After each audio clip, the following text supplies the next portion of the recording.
All right, let's get into it. Did you know the latest Spider-Man movie basically says no Avengers hotline, no billionaire daddy tech, just Peter in New York with a police scanner and a rent budget, handling neighborhood chaos like a one-man neighborhood watch with flair. Hey, it's Emma here, and I'm feeling totally vibed up today. So, picture this. Spider-Man: Brand New Day is the 2026 MCU entry that strips things down. Tom Holland is back as Peter Parker, alone in New York after the world forgets who he is, and the movie leans hard into a gritty, street-level vibe. Think less cosmic sky lasers, more rooftops, busted fire escapes, and a hero stitching his suit at 3 a.m. It's a fresh chapter after No Way Home, with both Punisher and Hulk rolling through to complicate Peter's very chill life of being constantly exhausted and broke. Quick personal tea, because this movie hit me in my feelings. When I was in high school, I had this phase where I felt completely alone. Lunch table politics were basically the Sinister Six. I wasn't bullied, just invisible. And you know what I did besides diary rants and tragic eyeliner? I booked a solo trip to New York right after graduation. No friends, no cousin to rescue me from Midtown. Just me, a Metro card, and a questionable bodega sandwich. Day 1. I got off the subway in Queens, totally lost. A guy in a Yankees cap pointed me to a bus I didn't need. My phone died. I was sweating through a very cute outfit. At some point, I just decided, screw it, we ball. I walked, listened, paid attention, wrote tiny goals in my notes app like, find coffee, find air conditioning, do not die. Slowly, the city started to feel like a partner instead of an obstacle. I figured out my own rhythm. No safety net, just instincts and stubbornness. It was chaotic, but it was the first time I realized being alone isn't a failure. Sometimes it's the fastest way to meet the version of you who can handle it. Brand New Day gives Peter that same energy. He's cut off, rebuilding from scratch, and he keeps choosing the neighborhood, even when the neighborhood does not send a thank you card. That resilience, that DIY hustle, is the heartbeat of this movie. And honestly, we love a glow-up that's not just new threads, but new boundaries and new purpose. Okay, let's move on. Big picture basics. This story lands 4 years after No Way Home. Doctor Strange's spell means people remember Spider-Man, but not Peter Parker. There's reportedly one mysterious exception, and no, they didn't spoil it in marketing. The title nods the comic's Brand New Day reset, but Tom Holland says it really points to the film's final image. Translation, it's a real rebirth moment. The movie also borrows a pinch from the other storyline. Peter's powers start evolving in ways that freak him out. We get black eye surges when he loses control, senses cranked to 11, agility on demon mode, and yes, organic webbing from the wrists. A throwback to the Tobey Maguire era. Love that for the nostalgia coup. And love it even more as a signal that the Stark Tech era is over. This is the DIY chapter.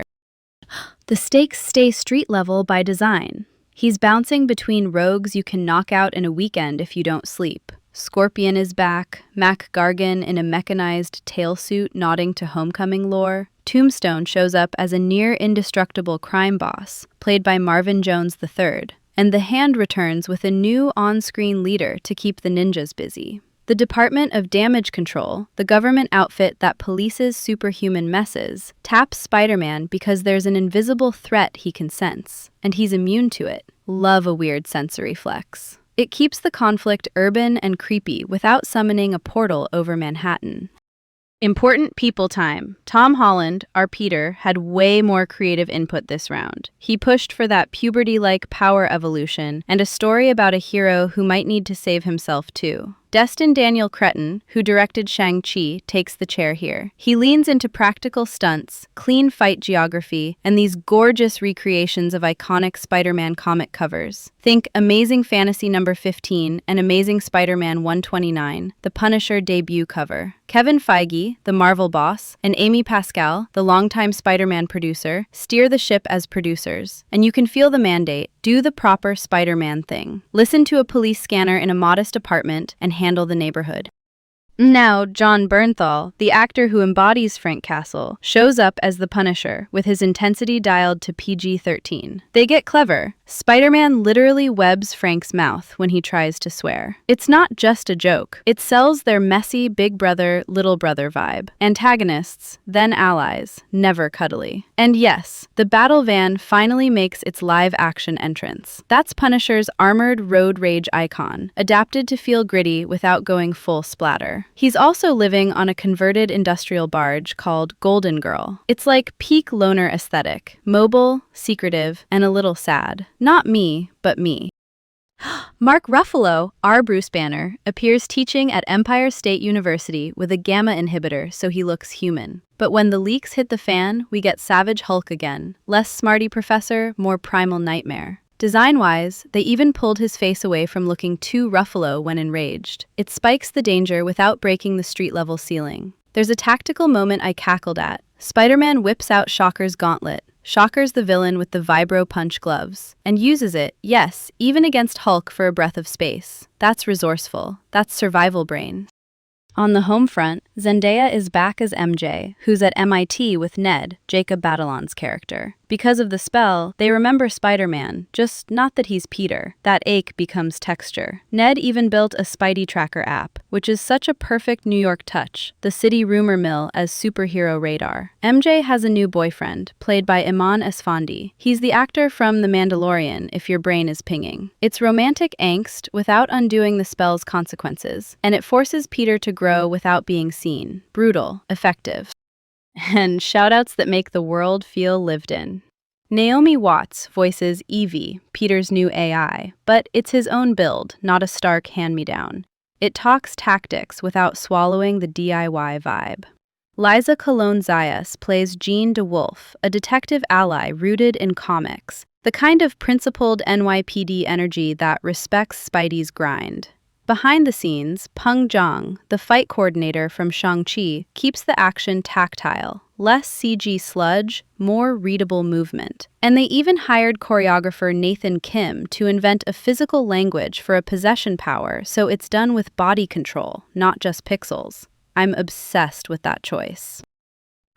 Let's dissect rumors for a sec. In 2024, there was chatter from trade reporters like Jeff Snyder, he's a film journalist, that alien symbiotes might slither in. Folks also tossed around Sacha Baron Cohen popping up as Mephisto. He's the devilish Marvel baddie linked to chaos. And yes, the Daredevil drumbeat never dies. Charlie Cox even had to wave it off later. None of that was confirmed by marketing, and honestly, I side with the keep it grounded crowd. If Peter's arc is about not outsourcing his soul to the next shiny crossover, save symbiotes for when he's stable enough not to spiral. Mephisto can go terrorize someone with a therapist, not my exhausted bug boy. And Daredevil can tag in later when schedules behave. Cultural imprint time! The movie recreates classic comic covers at wild frame rates. Some shots reportedly hover around 400 frames per second to freeze iconic poses in motion. That's not just fan service. It's cinematic language saying this kid lives on the page and the block. And the organic webbing is a lovely bridge to Sam Raimi's Tobey Maguire era. It breaks Peter free from the Stark pipeline and taps pure body horror adolescence. Your powers are changing, and you're scared of them. That's timeless, and a little gross. Perfect combo. Production flexes for the theater kids. They actually shot bespoke material for Screen X, the format with sidewall projection that wraps around you, plus select IMAX sequences. And the base frame is that cinema-wide scope. Translation? It was built to be seen big. And yes, critics in 2026 were into the grounded tone, Holland's performance, and the sense that this stands on its own in Phase 6, without being a hostage to the next Avengers thing. You can feel the confidence. Before we wrap, the heart check. Brand New Day isn't just cool flips and cooler suit lines. Though the new suit does pull from John Romita Sr. proportions, with Maguire and Garfield flavor, Holland apparently tried their suits on to get the silhouette right. At its core, this is a movie about workaholism as grief cosplay. Peter submerges himself in saving others, so he doesn't have to sit with losing himself. His friendships are ghosts, his apartment is tiny, his purpose is huge. The film asks, how much of you do you give away before there's nothing left for you? That's not just superhero talk, that's modern life. Big yikes, and necessary. Next time, we'll dive into the art of superhero team-ups, why some pairings slay and others are mid, and what actually makes a duo iconic. So that's the tea, folks. Catch you later, and remember, it's always your time to shine.